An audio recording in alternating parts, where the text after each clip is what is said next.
Like there are some pretty thought provoking questions that can help you. And I say interrogate because I mean it. Like I really believe that everything in your home, you should have chosen to be there.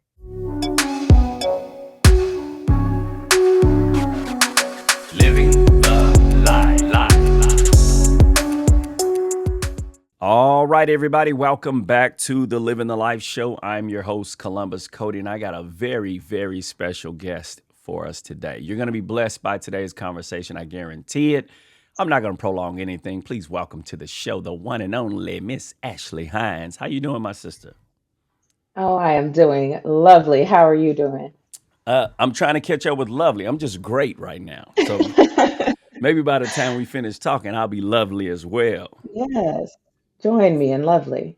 First off, I want to thank you for your time. And before we get started with the meat of today, I got a few rapid fire questions for you. I'm calling this All About Ashley. Are you ready? All right, I'm ready. What's your favorite pizza topping? Ooh, I'm into barbecue chicken right now. Sounds like my It's really son. good. Yeah. Yeah. Is it the sauce or is it the chicken that you love? It's the combination because I'm a sweet and savory person. So I think Okay. that's why I love it. It's the best Gotcha. of both worlds. Gotcha. Okay. And you're in Wisconsin, right? I am I in did I didn't almost ask snowy Milwaukee I did today. not ask you, but I'm afraid that you're gonna say yes, that you're a Packers fan. Oh my gosh, I know. And I looked you up and I know you're from Chicago. So that's okay. We're going to get along today. But I'm from Chicago, but I'm a Vikings fan. I despise the Bears. Oh, even I- more complex, right, but it's okay. right, We can yeah. agree to disagree. All right. What's your favorite vacation destination? Ooh, Dubai. I got a Really? chance to go for my best friend's 40th a few years ago, and I would go back tomorrow. It was Okay. incredible. It's funny you said that Yeah. because my wife and I were watching a movie. We went to the movies the other day, and I asked her, "You want to go to Dubai one day?" She goes, "Yeah," and I was surprised. I was like, "Okay." So now I got to start stacking up so I can take her to Dubai. Yeah, Yeah. it's completely worth it. All right. Best book you've ever read, and the Bible. You can't use the Bible. All right.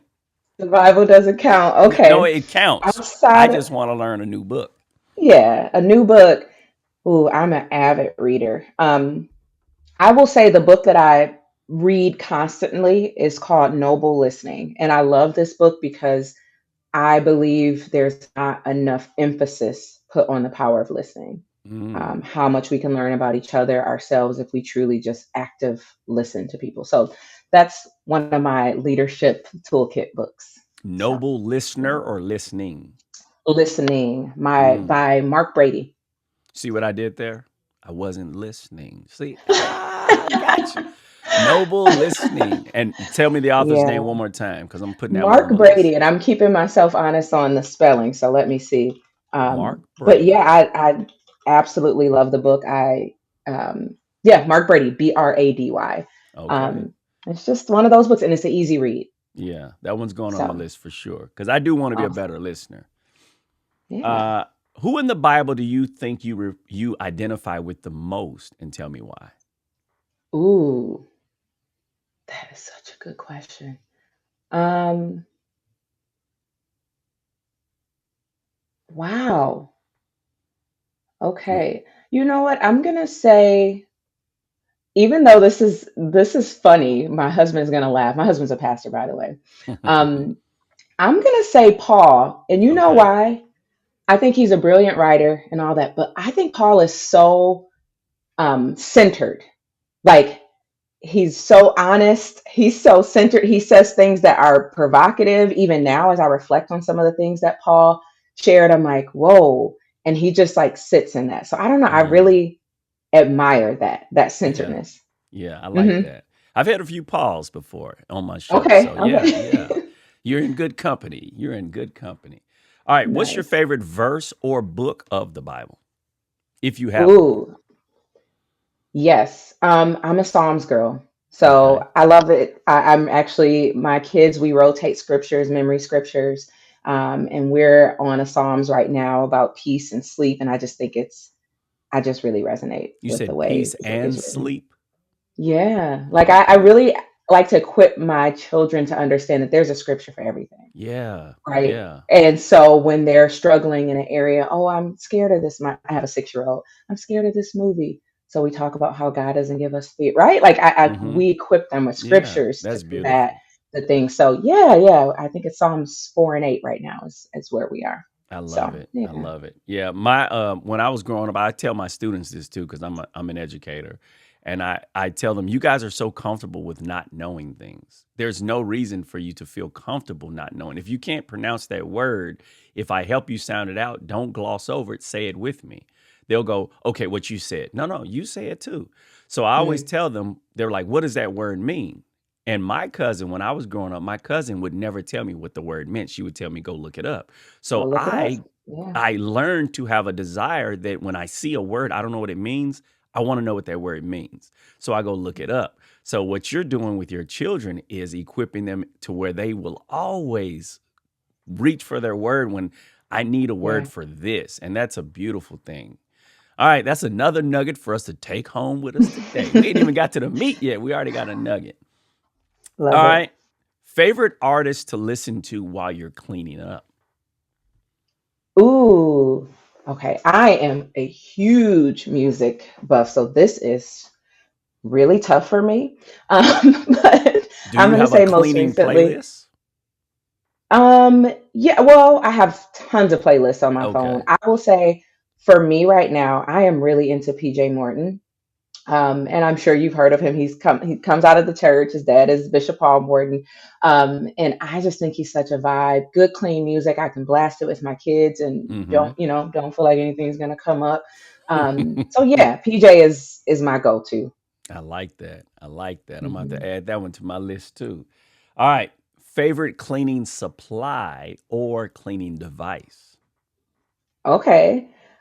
So although I am a professional organizer, I actually have a cleaner come to my house. They are very Okay. different things. But if I had to say my favorite cleaning, we use something called Zep right now for our floor. We just got new floors. So I have to say that's my favorite because it's keeping our floors clean and it's non-toxic. And I just, I'm mindful about what I'm bringing into the home. So Yeah. yeah, and our Zep. floors get a lot of action Yeah. because we have young children. So I've yes. seen Zep before. Yeah. I've seen that. Hmm. Yeah. All right. Yeah. So we got done with All About Ashley. All right. Yes. One more All About Ashley question. Tell me, how did you come to know the Lord? How did you surrender your heart to Jesus? Oh, that's such a good question. I will tell you, I had the fortune, which can be a complex fortune, of growing up in the church. So I am not a PK in the traditional sense. My uncle was actually my pastor growing up.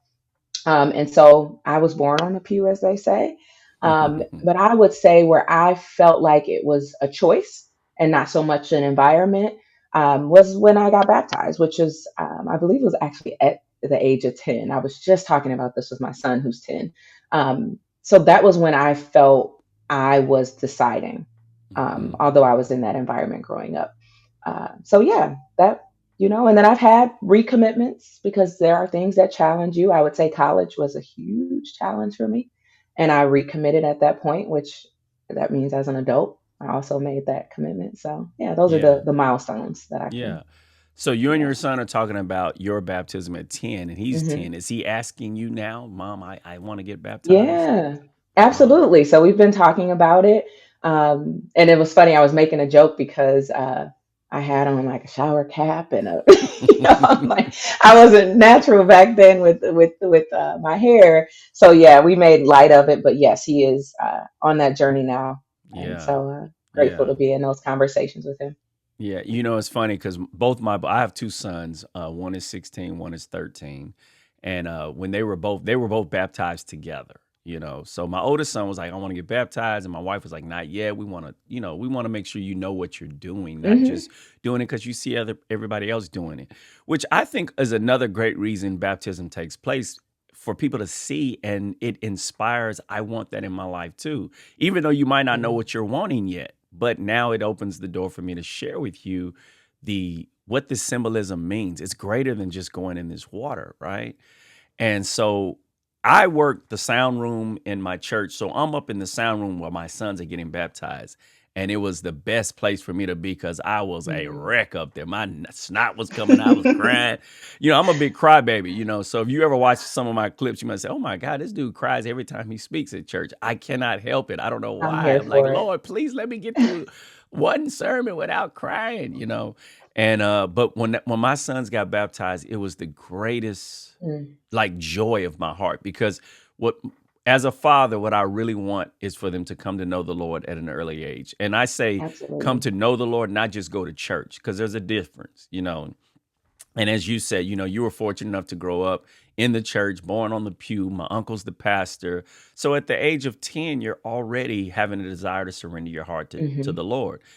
Not to say that we don't somewhat veer off the path. We didn't go astray, but we veered off the path, and now we're Hmm.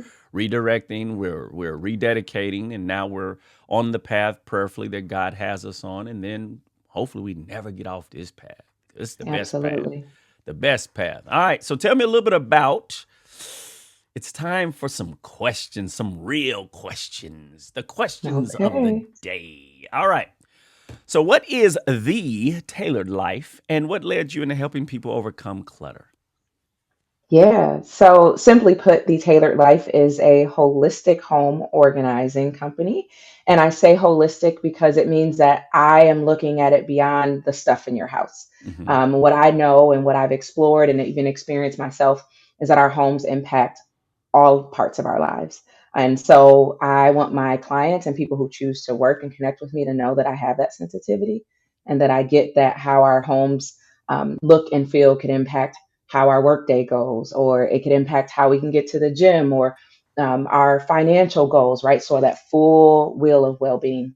Yeah, What yeah. led, yeah, and what led me into helping people overcome clutter was my own personal experience. So I've always been pretty tidy. My parents will tell you they have stories for days about me just that kind of being me. Like I've always Mm-hmm. been that type A organized person. But what, made me want to do it as a business, because that's very different, was that during the pandemic, we were all at home and I'm like, oh my gosh, my space just looked and felt so different being in it Mm, all day, not going out for 8 to 10 hours for work, and so I started to just interrogate the things in my home differently. Like, why is this here? Do I need this? Is this serving me? And so I started to ask those questions to myself. And I found the process to be very therapeutic. Like, I could mm, literally feel a emotional weight lifting off of me as I was yeah, releasing those things that I didn't need. So by the end of that year, I ended up launching the Tailored Life. I did test it with family and stuff first before, extending beyond that. But I knew it was in my heart to offer that to other people. yeah, yeah. Now you mentioned that from your own personal experiences, because certain things I think people do and they do it well. The passion comes from somewhere. Like I'll give you an example. When you meet a person that's a special education teacher, Hmm. I want to know what brought you down this path, because a lot of times it's my brother has Down syndrome, and I want to be there for. I'm an advocate for people that have disability or whatever, and it's like they're the best at that job. Like why? Hmm. What makes you? So when you said that, now in your case, you're like I've always been tidy and organized. Where do you think that came from, though? Because that's like it doesn't feel Yeah, like it's natural. Like that seems like that's something that has to be taught. that's such a good question. I'm going to answer this in two ways. One is that I'm the oldest child, and I do think I take on some of those stereotypes of being the oldest, and really just, when in my siblings are my middle sibling is 2 years from me, and so Hmm. really I only lived 2 years of my life without having this framework of care and appreciation for someone else, right? Like that's what being an older sibling can do for you. And so I do think I also knew what it meant to have my own stuff and Hmm. wanting to keep it, So some of this admittedly came out of um, the dynamics of having siblings and Hmm. being in a home where you wanted to have your own things and have them accessible. And so I do think some of this is definitely my upbringing, but what I also recognize is that life can be really chaotic. And so Mm. one of the experiences that was really pivotal for me was early in my career, I was given the opportunity to have a leadership coach. And she actually gave me a homework assignment to declutter. That was like the first thing she gave me to do. And I was a little thrown off by it. I'm like, this is a leadership program. Like, why are you asking me to declutter? But I remember that exercise being so transformative because what she was saying is in order to focus and to deliver on a goal, you need to eliminate the noise and you Mm, need to have that clarity. And so I will say, again, I've had very personal situations that inform this work. I am a very ambitious person in life. And that means I don't want anything holding me back. So some of this yeah. is just knowing what's going to help me to deliver. And of course, since I'm a woman of faith, I believe this is a reflection of what I believe God has, my stewardship of my life Hmm. and the resources. So I hope that answers your question because I do Yeah. think some of it is Yeah. upbringing and like, my just how I naturally am, but some of it is like, wow, in order to just really knock out goals and to get things done, this is a powerful tool. Yeah, yeah. Because I'm again, I've been a teacher for 24 years. I used to work with Lacey Coppins years ago, Dr. Coppins, Nice. and I've watched some of my students, and I'm amazed. You're in the sixth grade, and you're so organized already, and then you got the next sixth grade. It's like, oh my god, what's that in your backpack? That should be a crime. They open their binder and they're carrying their stuff and it's falling out of their arms. And the next kid has a Yes. trapper keeper that has everything labeled and neat I was a and trapper it's like keeper kid for right. But sure. it's like what happened? Now me, I'm somewhere in between. I One of my students told Coach, you got OCD. I don't have OCD. I just want my desk to be neat. Now, I mean, if you look at my car is clean on the inside, but it's dirty on the outside. I don't wash it. I let the Lord wash it. But but I want Yes. the inside to be clean. It's the weirdest thing, right? So I think I'm like in between. Yes. All right, next question. How can someone recognize when clutter has crossed into an unhealthy space? Like, what's the difference between everyday mess and hoarding and clutter? Yeah. So I'm going to give you the Ashley, the tailored life version because I want to be very clear that Okay. hoarding is a clinical disorder. Mm-hmm. And although I am in this space, I don't consider myself an expert. I am still learning in that space, and I partner with a lot of other professionals Mm-hmm. who are leaders in that space. But very simply put, for me, we all do have a different threshold for clutter. So I want to be clear, and I'll be very transparent. My threshold for clutter is much lower than that of my husband, right? Like Mm. just what he can take in a space and still feel like he can function Yeah. is mine is much lower. He has a much higher threshold. So I want to be clear, it's going to vary depending on the person. But when I look at an unhealthy space, like what can cross the line there, Mm-hmm. when you have clutter that's preventing you from moving around your home, like if there are boxes stacked and just things around, because it does become a safety hazard then, right? Mm-hmm. Like you can't get in and out of a room, which if there was a fire, if there was an incident, you would need to do that, or just day to day, so you're not tripping, and you Right. could fall on something, right? It's very practical, simple things that can make something unhealthy. The other thing is when you have a lot of clutter, you're inviting more dust and allergens into your space, which can Yeah. also be an unhealthy experience. And then the other thing with clutter is that typically when we have more things, we don't recognize when there may be trash in the space.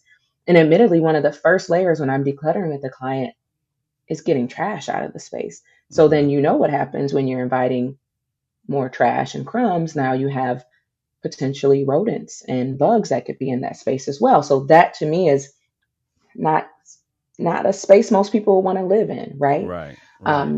And so that's just some of the foundational things when I look at it being an unhealthy space.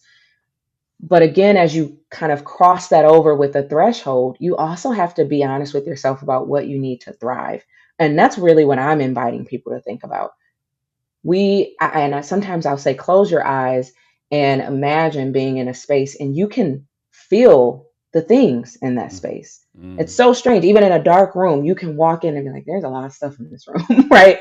So that means those things are impacting how you could learn or how you could be creative or how you could just deliver. We were talking about cooking, how you could even cook. You can't move freely in that space to complete the task that needs to Yeah. be done. Yeah. Um, and then again, there is a clinical diagnosis for hoarding.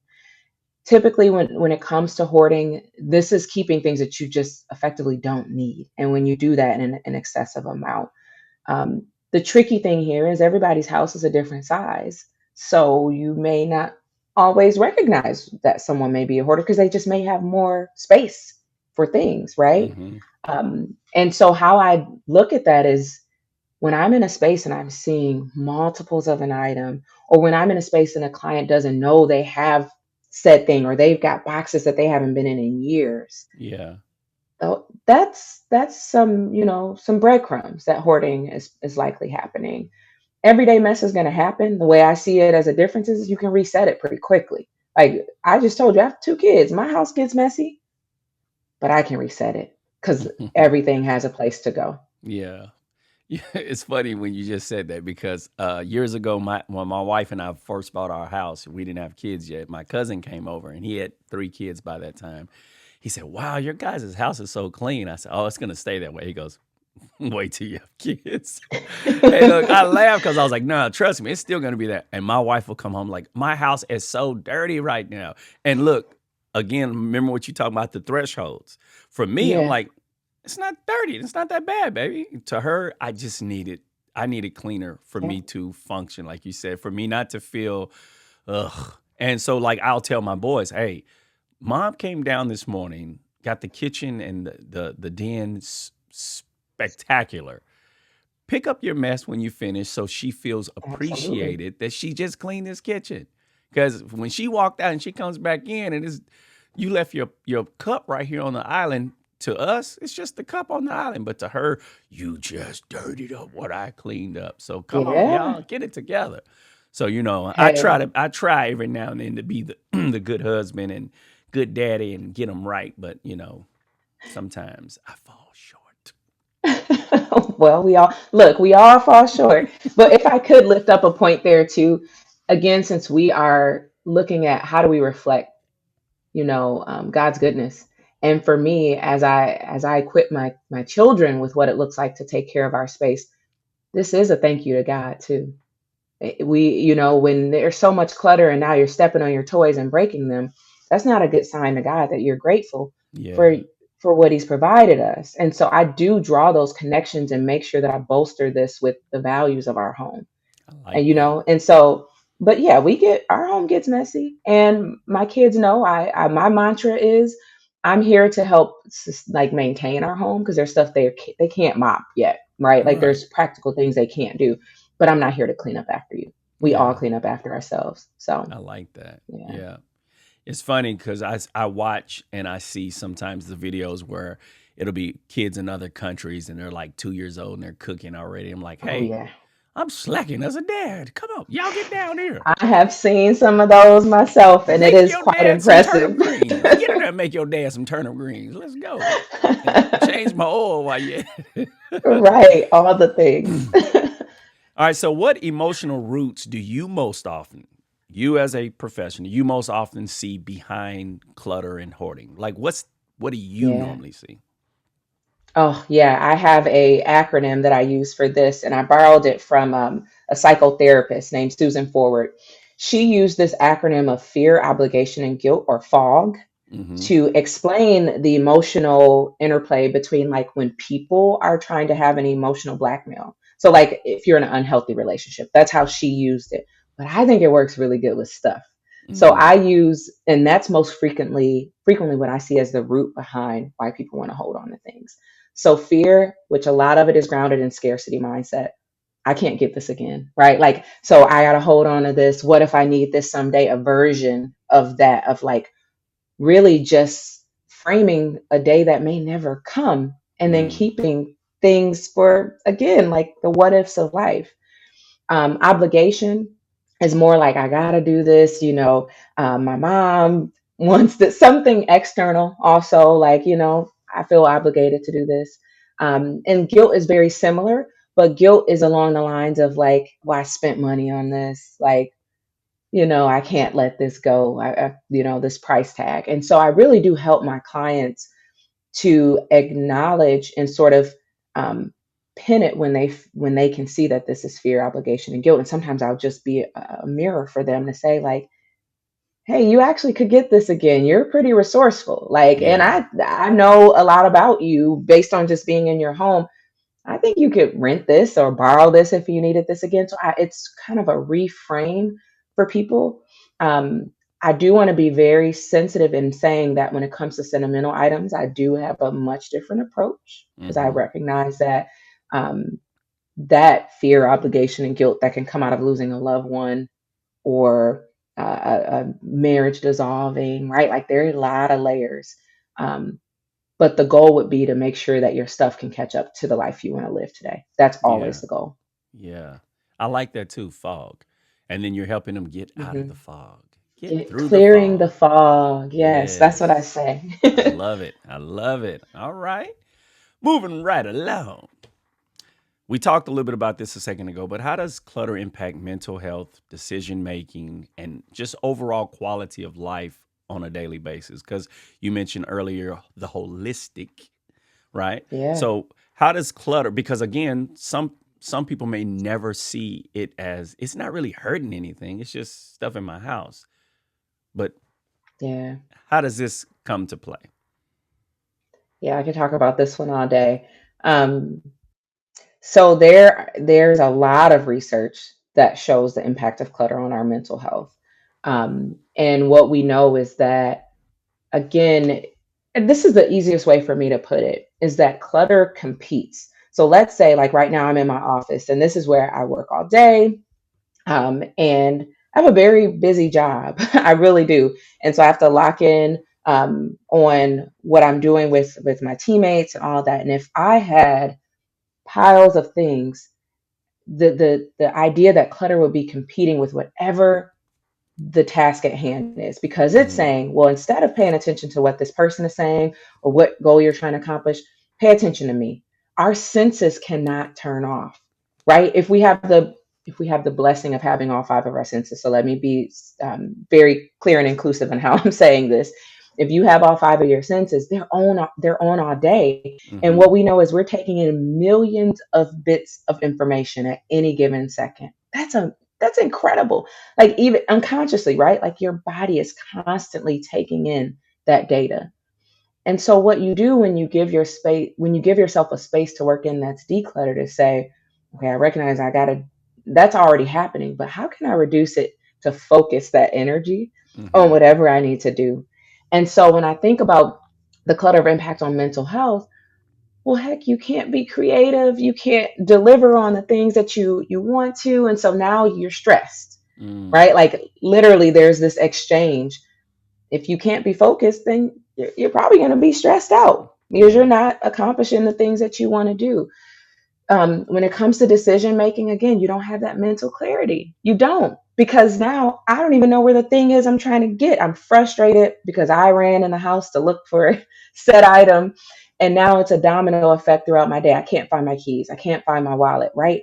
Those things can impact how we flow throughout the day and all our Mm-hmm. other decisions because now we're forced to make decisions based on not being able to find a thing or like we don't get to empower ourselves to make the decision that we want to with clarity. Yeah. Overall quality of life as well, again, the stress and the impacts on our health. I want to be clear, our mental health and our physical health, I know we try to separate them, but they're interlocked. And so Mm-hmm. if you are stressed in your mind, you that stress is going to come out in your body as well, right? In Absolutely. other ways, the body keeps the score is a book that I admittedly have started and not finished, but talks about how our body is going to tell us how we're really doing, right? Like, oh, I'm so tired. That's probably linked to something mentally that's going on, right? Like, just it's such an interplay. So again, I could talk about this all day because this is one of my main motivators is that Mm-hmm. we want to reduce that stress. We want to reduce the anxiety.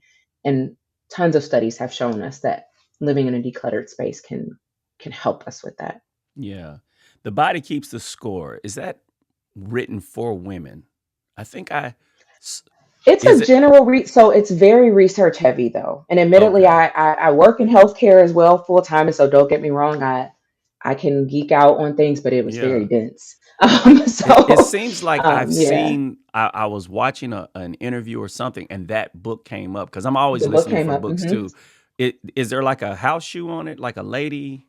Is the cover? Do you remember what the cover looks like? It's a blue cover with, and I do think it has a, it's kind of an No, I said obscure, house shoe. I meant high heel. I think because I think I yeah, they were talking about, as it relates to being a woman, and when you said that title, it triggered like, oh, the body keeps the score, and I think that's yeah, what they were talking about. That yeah, yeah, it's crazy, huh? yeah. It's so everything is interlocked and we don't realize it. Everything is interlocked. And I think we have to know that God, the way he created us in his infinite genius, Mm, um, he gives us so many ways and tools to take care of ourselves that are really simple. And so that's why I'm such a proponent for home organizing, because it's within our locus of control. Like there's so much yeah, we can't control about our mental health, right? Like you can't necessarily control how people are going to talk to you, or what happens on the job. Like there's just so much outside of our control.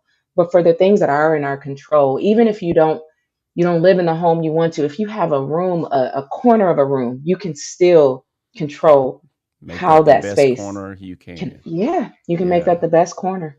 I love it. I love it. I love it. All right. Okay. Well, you just brought up the one that I love the Mm-hmm. most, the Lord. How can a cluttered environment interfere with hearing God clearly and walking in his freedom? Yeah. So I got to go back to the creation of the earth, because what we know is that God is so orderly and he is Mm, so intentional, and everything is methodical. Nothing happens on accident, right? Like if I had to just sit and describe in relation to this work that I love so dearly, how godly it is to steward our things, and mm, to, um, like, it's just such a reflection of him, right? To live in order.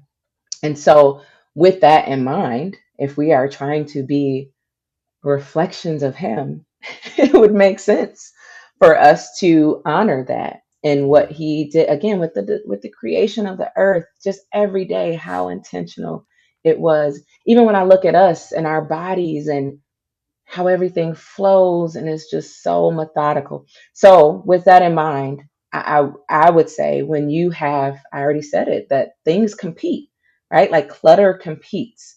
And so if I have to come home, and because my home is has so many items, I can't, you know, cook a healthy meal, or I can't play with my children, or, just all the things that would be, make him smile, right? Like Mm-hmm. just the things that we can do that would, make him smile. I would also say it's harder than if you don't have productivity of time to even spend time with God. It Mm, just is. It's harder because you are running on fumes to do the day to day things. What living organized has done, which a lot of people don't think it has done, is given me much more time. yeah. I'm not spinning my wheels, looking for things or buying duplicates. I'm able to steward my money better too. And then that allows me to give to his kingdom even more, right? Mm, Like there's just so many ways that I yeah. can share. Living this way has allowed me to truly live up to what I wanted to do in this Mm, space. yeah. Um, so Yeah. yeah, I hope that answers the question, but I Yeah. think It that there's an definitely. endless, Yeah. I like that you connection use there. the term stewarding my things, like everything I have comes from God anyhow. So All I of want it. to make sure that this is a saying I have for my life. I want everything that God has for me and nothing more. Hmm. Nothing more. Because I'm a firm believer if Yeah. it's more than what God wants for me, it's not what God wants for me. So I want everything that He wants for me and nothing more. So the things that He has placed within my hand, I want to make sure I handle them in a way, like you said, that makes Him smile, that Hmm. makes Him happy. And He died so that I can have a life of abundance. And I'm not talking about material things, but live to the fullest, right? So Absolutely. when He looks down and He sees His son who's dealing with the clutter in his life and he can't walk freely with his father, that's frustrating my father because I'm giving you everything you need to live free from Hmm. all of this. So now you gotta come back to me so I can show you how to navigate through this. So I think Yeah. as you said, it I love that term stewarding, because again, if I think of it that way, I think I would probably be more intentional. That's a word you use as well, with what I have in my domain, in my vicinity. And if it's more than what God wants for me, I don't want it. I only want what He wants for me. Yeah, Yeah. I love it. Oh, yeah. I want to, one, I resonate with that. And then because you landed on freedom, I do talk about decluttering as freedom quite often because our things are bondage and we Mm, do become, in theory, I want to be very delicate with this, but slaves to our things because hmm. if now you have to spend so much time going through your stuff because you have so, again, that's limiting how you can connect with God. And that's Yeah, not, I believe, the life that He would have us to live. I'm so yeah, glad that I live in a way where I can get up and go and hang out with my family, take trip, like that. That just feels good. yeah. It just feels good and freeing. Now, one of Hmm. the things I have to tell you, as I'm observing and listening to you, I have to commend how thoughtful you are with your words. Like that was one of the things I admired most when I was watching the previous episode is that you are handling a very delicate subject, but you do it so gracefully. Like again, you could tell when a person has a calling for what they do because me, I'm like, look, throw it away, do this, and you're like, no, this is and it's like the temperament, the words you choose, it's very thoughtful. Like even a moment ago when you said, I want to choose the right words because again, the words have power, and the words Hmm. could make a person that's already fighting to see I need to declutter. Now I'm putting up a wall because you don't get it. No, no, I get it. Absolutely. I'm here as a friend, not a foe. Absolutely. No, I will tell you, I don't take this work lightly at all. What I've recognized over the years of doing this is it's such an intimate space that people invite me into, even if I'm not in their home, even just to share a personal story, quite often more intimate than, some of my clients have a therapist, but your therapist has never been in your home, Yeah, right? And there are things that I've seen and experienced about you that, so I don't take that for granted. That is a very sacred space for me. yeah, So, and yeah. Well, especially because you just heard why I'm doing this and yeah, my relationship with God, I don't take any of it lightly. yeah. So, Beautiful ministry at its finest. hmm. Have you ever witnessed a moment where people experience emotional and spiritual breakthroughs simply by releasing what they've been holding on to physically? Share a little bit Yeah. about that. Yeah. Yes, absolutely. I will say I've had again, knowing that how sensitive and intimate this space can be. I've worked with clients who are in major transitions. Mm-hmm. And some of those are my favorite, like um, new parents or recently married. But also, I've worked with clients who just lost their husband, right? And so I'm working with people in these very pivotal transitions of life. And so the short answer is absolutely yes, because all of those transitions come with their own emotional experiences, right? Those are major life transitions. And then to be able to take the pressure or the load of stuff off their plate, Mm-hmm. transformative, and how they can best show up for not only themselves but the others in their life during Yeah. those transitions. And so I would say, you know, for a new parent to be able to get those diapers in the middle of the night and not have the stress, like that's real and Yeah. practical.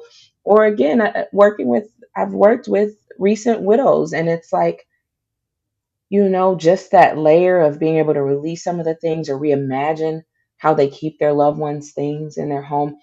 Absolutely. I am hugging all of my clients when I leave. Like we have a very intimate exchange that happens in those Mm-hmm. spaces.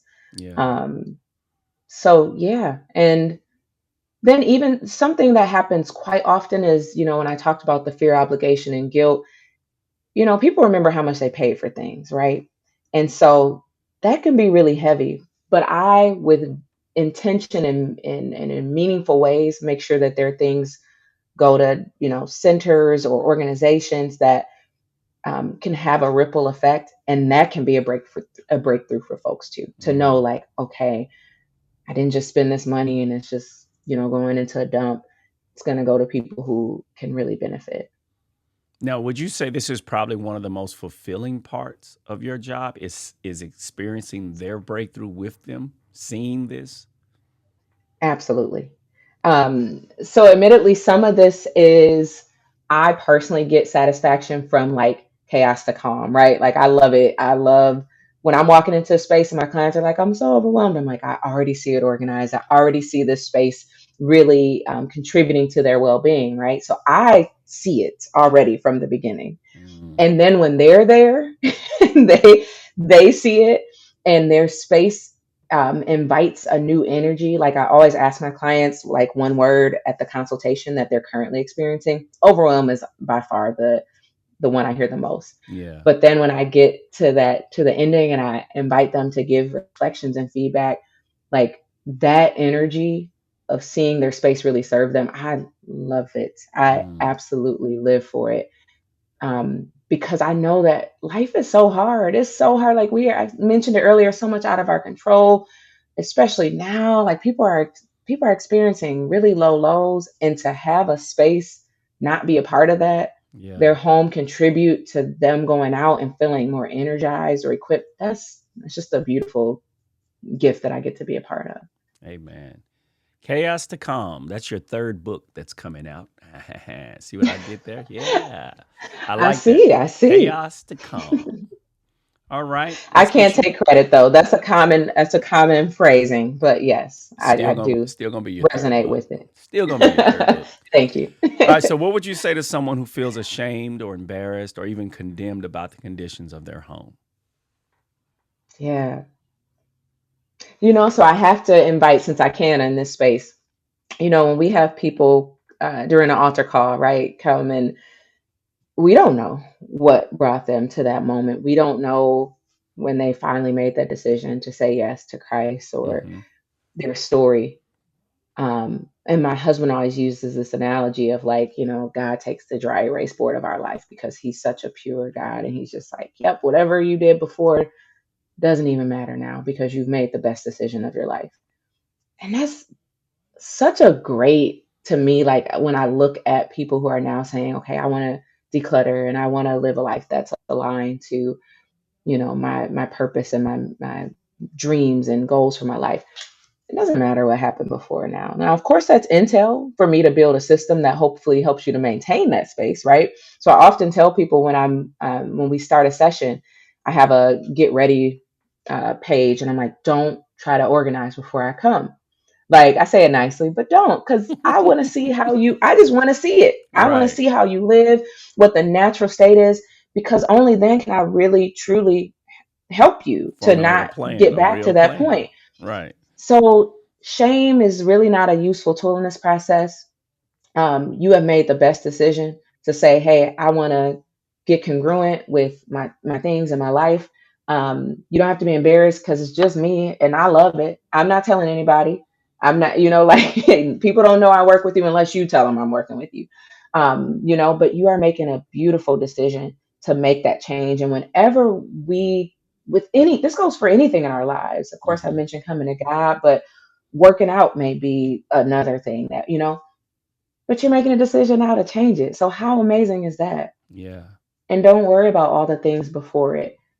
You're now saying I'm going to change it, and I think that's super cool. Yeah. So Very yeah, empowering. I love that. Yeah. Well, forget about all the other stuff. We finna move forward from here. I love it. I like listen, that. Tell yeah, your husband that's an outstanding illustration. I will. Let him know. Let him know. All right. So now this one, I really want to get your insight. What would you say to a loved one that feels helpless in helping the person in their lives that's struggling with clutter? Hmm. Oh yeah, this happens a lot to me. I will say that I have some folks who reach out on behalf of those in their life, right? And so I've done several consultations that way, and I just have to make sure that their loved one is open to it because this is not something that you can force Right. onto anyone. Mm-hmm. Because it's not just me coming in to organize a space, it is committing to a different lifestyle. Mm-hmm. It is committing to if you have an issue with overspending or overconsume. It is you have to be able to cut to that root so that it doesn't, a week from now it's not back to that situation. And so I think for me, how I've worked with those loved ones who come on behalf um, is understanding that there may need to be a different approach. Sometimes, if hoarding is at play, um, I will encourage people to have a therapist or some other care professionals in this ecosystem. I do believe I can be part of that. But again, getting to the root, because often when hoarding is at play, we talked about some of those emotional roots. But what we didn't talk about is like childhood or trauma and how things can absolutely impact our relationship and our attachment to things. Mm-hmm. I've used this example before. My mother grew up in a big family. She has 10 siblings, and she was the baby for 9 years. So I do have a baby out under her now. She was the baby for 9 years. And that meant she didn't get new stuff, right? Like it was a hand me down clothing train. You're going to get what we have in the home. Mm-hmm. And so when she could buy new stuff, she did, Yeah. right? And because she didn't have to necessarily have the limits on it, she was an adult by that point, she did that. And so she had to really work through what it looked like to make very intentional decisions about how she spent her money. Mm-hmm. And and those are things that sometimes we don't learn until we have to. And so I would invite that loved one who wants to advocate for their loved one in this space to be really sensitive about how complex the issues are. It's not just on the surface. It's Mm-hmm. like that iceberg image of where you see just the tip and it's Right. all this other stuff underneath it. Mm-hmm. Um, and so, just invite that perspective. Know that it won't happen overnight because we didn't accumulate those things overnight. So having that grace and that patience, it may look like setting a goal of going through a box a week, but at least you're further than you were before. So I come in and I work in typically 3 and 4 hour shifts. And that's the most I think people can take outside. I could work all day, right? But that's the most I think most of my clients can take. And so it's not realistic to expect overnight that a home is just going to be transformed that maybe that loved one has been living in for 30 years, Mm-hmm. right? So you have to invite some different strategies, some empathy drenched strategies in this process. Yeah. Um, but I hope that answers it because I am willing and I have worked with clients who've come to me that way. Mm-hmm. Um, but it's a much different process. Yeah. And I think, like you said, definitely got to learn to show grace because I can just thinking about them. It's like, oh my God, granny, mom, dad, whoever the Hmm. person is that's cluttering. I haven't been to your house in 10 years. Yeah. You're my granny and I have not been inside your house in 10 years. You won't let me come in. Um, you know, uh, when you pull up in your car, I see your car is full of stuff. It's like I and I know it's wearing you down, mom. I know it's wearing you down, granny. Hmm. I know it's grandpa. I know I'm looking at you. I'm seeing your health decline. I just want to help you and I don't know how to do it. And it's like then you feel like you got weight on you as the loved one. Yeah. And it's like, I don't know how to process this, and you don't want to give up. But at the same time, like you said, we don't have the skills that you have with organizing. We definitely don't have the skills of a psychologist who specializes in hoarding. Like, oh, what do I do? You know? If I could, because you said this, it is critical to be honest because sometimes we can just say, "Oh, you have too much stuff," right? But honestly, what I just heard you say is, "I want to be able to spend time with you in your home. Right. I'm concerned about you and your health." This is a real one too with aging parents. That is a weight on you because Mm-hmm. who's going to come in when that time comes? It's coming for all of us. But when that time comes to then make decisions on all of your things in the midst of grief is just an unbelievable feat that I've seen other Yeah. people have to go through. Mm-hmm. And at that point, you don't have the intel from the person to know what really mattered to them when they have so many things. So you're right. I think you have to reframe. And what I often do, and I talk about this in the realm of just when you're living with another person in your home too. So this is something I had to do with my husband when I first started being more intentional about this. I couldn't just expect him to jump on the train and just, I had to express to him why I cared so much about this. And then we both had to come up with a why, a shared why. Again, Mm-hmm. something based on the values of our home, something that was compelling to both of us. And now, of course, we have added children, so we make sure that it also matters to them. My kids want to play with their toys. They can get on board to that why if I want to find what I'm looking for. And Right. so in this space of just being honest with your loved one about what's driving you to want to do this. Right. I want to come spend time with you in your house. That matters to me. Your health is changing. I want to make sure you can move around with ease. All those things. Yeah. Yep. Yep. Beautiful. All right. Let's see here. What we got next? All right. For someone staring at years of clutter, where do you recommend they start without feeling overwhelmed or defeated? I just want to start. Where do I start? Yeah. I always say start with the why. Got to give credit to Simon Sinek for that. But yes, I just mentioned that, and that's so important because it's not easy work. And so you do have to have something that's driving you that goes beyond just Mm, decluttering and organizing. Most people don't like it, right? So that can't be I'm not just doing that to be decluttered and organized, but what's my reason? Maybe it's saving money. Maybe it's health, like we've mentioned. Maybe it's I want to write a book and I don't have enough, whatever practical, compelling reason that's going to be unshakable for you. So I say mm, start there, write it down, share it with loved ones, whatever it may be, because that's going to be a anchor, right? Like you need that anchor. love it. And because we're talking about this today, it's because I want to reflect the love of God and how my gratitude, whatever it may be. And then I always say start small because again, I love this. I could do it all day, but I'm also not like I know that most people don't. So start small. It can be starting. You mentioned your car. It can be starting with the center console of your car. Well, guess what? That's better than it was yesterday.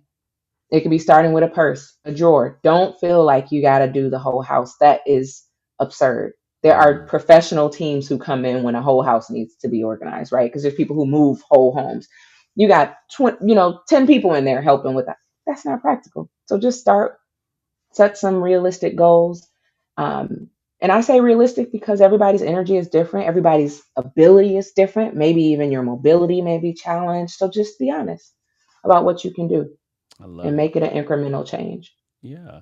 You said start with the console. Start with your purse. Like the smallest thing. Yeah, And like you said, the beautiful thing is that if you can see I made progress from yesterday, then there that momentum now can absolutely. take hold. And now tomorrow, I can't wait to see what I can do tomorrow. Even if it's just It's a another muscle. a You don't jump to small. the heavy weights when you go into the gym, right? You start and it's a muscle. I love it. All right. So, a few practical steps that I can take this week to reclaim my space. Hmm. That So I might already go talked into about, what you just said. Start small. yes, start small. It will help too. Like I do sometimes coach clients to just do an assessment, do a walk through your space. Like take off the rush of day to day, trying to do things in all the spaces, trying to get out of the house.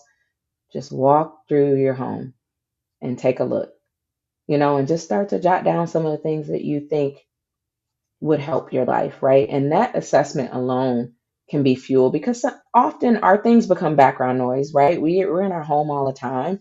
And so we don't always see what others can see, which is why a lot of people enjoy working with organizers because I'm very objective. I've never seen your things. So I can easily see, oh, there's 40 black t shirts. I can see that because my brain can inventory your things in a different way. I don't have the emotional connections, I don't have the Hmm. attachments. Just do a walk through your home as if you were a stranger and invite some different questions. So that's what I would even say. That's really low stakes, low. Just walk through the house, look through the cabinets, look through the drawers, Now, do start to you think think about what it would look like. Go most ahead. people struggle to do that honestly? Because I want to not I want to still say that there's nothing wrong with those 10 black t-shirts. I just no, I'm gonna look at something else. You know what I mean? Like how Yeah. it seems like that would be something that might still be a challenge because I'm still gonna see it through my eyes. Yeah, it is. It is a challenge. I will say that I equip clients or even just other folks who follow me and things with different questions to ask. So, like for example, since we're talking about clothes, some of the questions may be like, if this weren't on sale, would I buy this? Or if I had to buy this again today, if I lost this in my luggage, would I replace this? Like there are some pretty thought provoking questions that can help you. And I say interrogate because I mean it. Like I really believe that everything in your home, you should have chosen to be there. I don't Yeah. think it should be a passive experience. We work too hard. Life is hard. It's hard to make money. Like, why would I just have things stay here rent free? Right? Like, I don't agree with that. So I say interrogate, and there's plenty of questions out there. You can even go on Uncle Chat, as I call it, and ask Uncle Chat for a few questions. What can I do if I'm really struggling to get rid of clothes? What are some thought provoking questions that would help me to really release more items? Because yeah, people do struggle, and we will try to rationalize keeping everything we have. It makes us Hmm. feel good, right? It Yeah. does. But what I also know is on the other side of that is now, okay, I don't have 40 black shirts because I'm being realistic about the 5 to 10 that I actually wear. Some of them got holes in them. Some of them may have stains. Some of them I just don't like the fit. Now I get to be thoughtful. And so when I'm going out of the house, it's actually easier for me because I only have the things that I actually really want to be here and I not the love it. distractions of just accumulation. Yeah. I love it. I love it. I love it. All right. All right. Let's get three more Mhm. questions. How do you help people break the cycle of cleaning and cluttering again? What mindset shifts are necessary?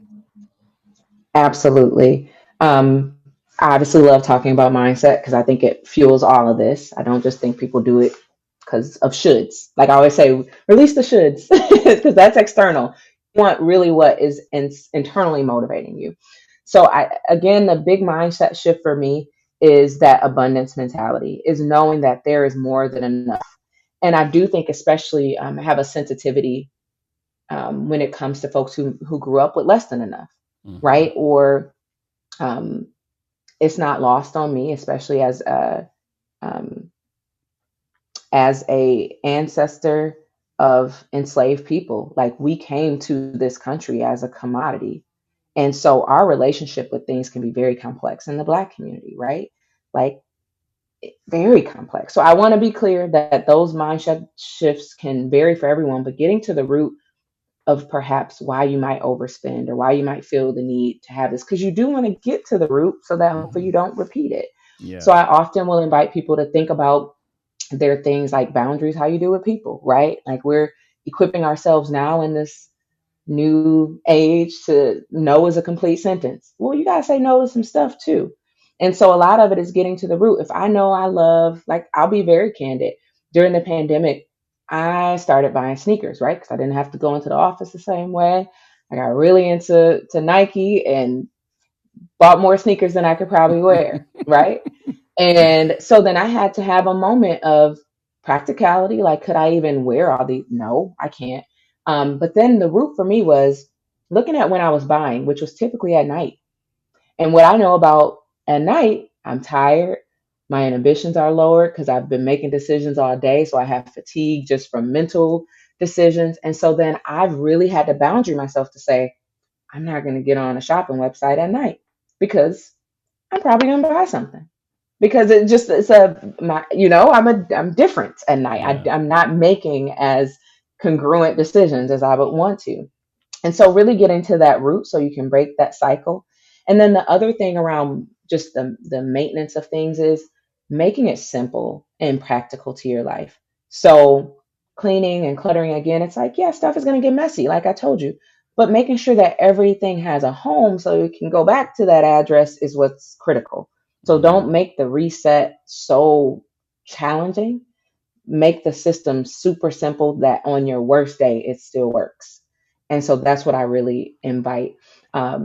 But I hope I answered that because mindset for Yeah. me is critical, but it can vary for everyone what the root of that attachment might be. I love that you just said everything has a home it can go back to. Like Yeah, that hammer goes right there every time. That it's every just time. everything has a home to go back to. And when you have that kind of system in place, even when things get a little messy, we can fix the mess. It's the clutter we don't want. We don't want that to come back. The mess can be fixed, and it can be fixed fairly quickly, like you said. Yes. And that, yeah, that's another great mindset. I like that. I visualize those black T-shirts again, and like you said, some got holes in it. What am I holding on to this one with a hole? Because it fits me the best. But you don't wear it. You ain't worn that in Mm-mm. 7 weeks. Throw that shirt away. Let that one go Let because it you got go. 5 more that work.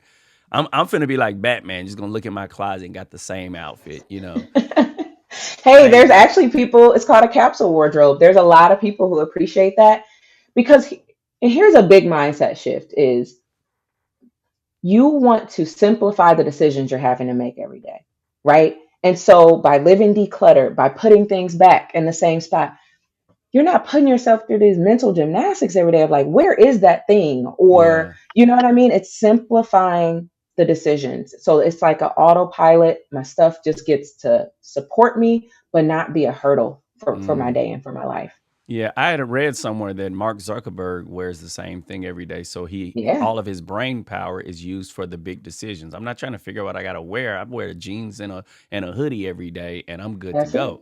it. And again, they're productive in so many ways because they're mental. As a teacher, we make so many decisions every day that I don't realize it till I get home. Like, why am I so tired?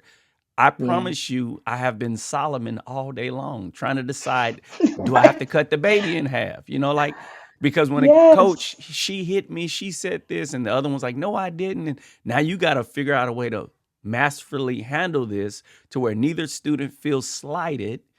And by the end of the day, you're like, that's the 1,875 decisions I have made today. I'm tired. Yes. Now imagine I got to come home and also come back to a home that's cluttered, or what if I came home and my house wasn't? Like you said, I at least controlled this. Yep. Back to my sanctuary. Thank you, Lord. Yes. For that Yeah. reset. And you got to do it the next day. But All right. 2 questions left. Is there a biblical principle or scripture that you believe strongly applies to releasing clutter and making room for God's presence? oh Have you gosh. have you come across any of you like, Yeah. I love that for this? Well, I mentioned it, and I do think it's the most standout for me, which is the creation of the world. Mm-hmm. So Genesis, like because it just everything was so orderly and it had a place and it had a time, and if that hadn't happened before that, then this would, and that just is something I can really. It just feels very symmetrical to the work that I do here. Yeah. Which is why you heard me say, like, you need to have the compelling reason first. Because guess what? The storms are going to come. And we saw that later in the Bible. There were challenges, but the earth was set up so perfectly that it could reset. Mm. It could reset. Even in times of like immense destruction, it reset because God was thoughtful about how life could grow. How, Yeah. like, that's how I feel about it. So that's a principle that, of course, is woven throughout the Bible. Because again, we see so many times where effectively the earth had to reset.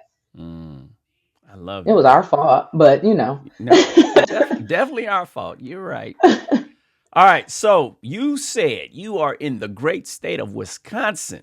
I'm way down in Tennessee.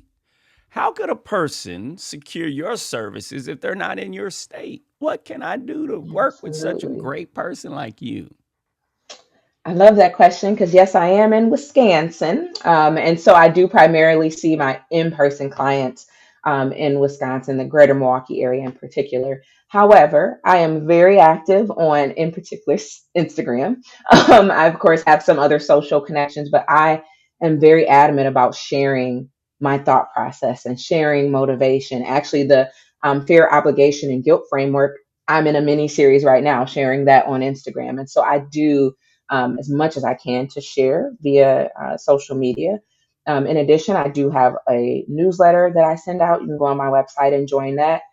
It's not something that's going to spam your email because I just said I don't believe in clutter. I also don't believe in digital clutter either. And Amen. so I Say just that one send more things time. as I don't, because our digital lives, Amen. that's a whole nother territory and You are right. conversation.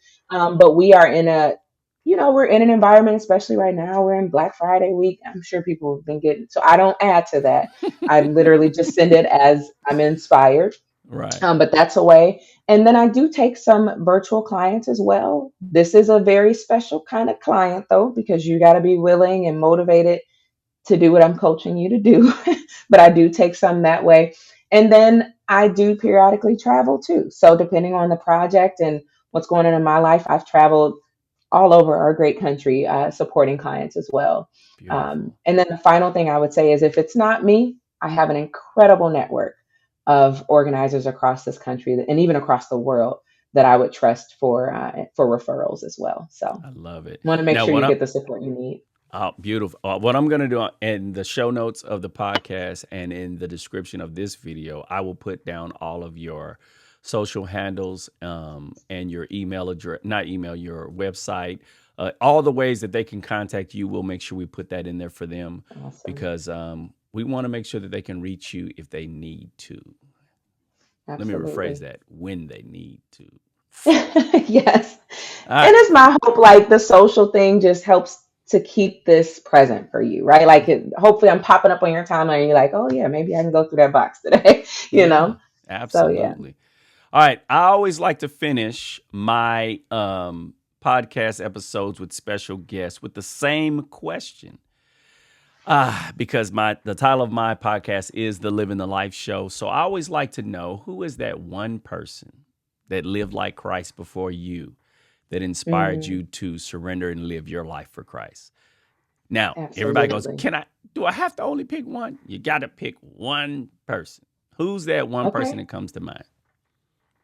Ooh, that is tough, but I am going to go with my maternal grandmother, Bessie Marie Gray. And the reason being is that I know a lot about her. I had a very intimate relationship with my grandmother, and she grew up in Pine Bluff, Arkansas. She made it very clear she picked cotton and wasn't going to do that again. So that's why she came up to Wisconsin. And so, but she lived this incredible life. She was an educate, and you would appreciate this, educational advocate. She really lived by equity in that space and making sure that all children could have an early childhood experience that would set them up for life. She also raised 10 kids. She was a community leader and a woman of deep, deep, deep faith. And her sort Mm, of mantra of life was, "We've come this far by faith," right? And she lived it. So wow. yeah, I lost her last year, and she stays on my mind every day. So I would have to Mm. say my grandmother. Yeah, Bessie Mae Gray? Bessie Marie Gray, and I actually have Bessie her middle name as well, Bessie Marie. Marie Yes. Gray. Well, we want to send a Hmm. special heavenly shout out to Bessie Thank Marie you. Gray for shining your light. And I pray that myself and your wonderful granddaughter will shine our light so bright that we make you proud like you've made her proud. Thank you for that. All Thank you. right. Thank you again for your time, your talent. You have been a blessing to me. And I pray again, as I stated before when we opened up in prayer, that this conversation will encourage many, many, many. And I pray it's one of those evergreen videos that never gets old because somebody's going to have to, someone needs to hear this and they're going to be able to use this to take back their lives, reclaim their lives, Hmm. live free for the Lord and give God glory in all that they say and do. So I want to bow again and thank you for your time. I really appreciate you. Oh, my pleasure. Thank you. This was great. All right, good people, there you have it. I recommend you save this one, watch it again, watch it one more time, and then after you watch it the second time, watch it one more. You might as well do it 3 because that's the best number. And then make sure you check out the description of this video, the show notes, to make sure you got all the information you need so you can reach out to Ashley and get your questions answered to reclaim your lives. All right? Make sure you watch it, share it, and live it. Now let's get busy living the life. God bless you.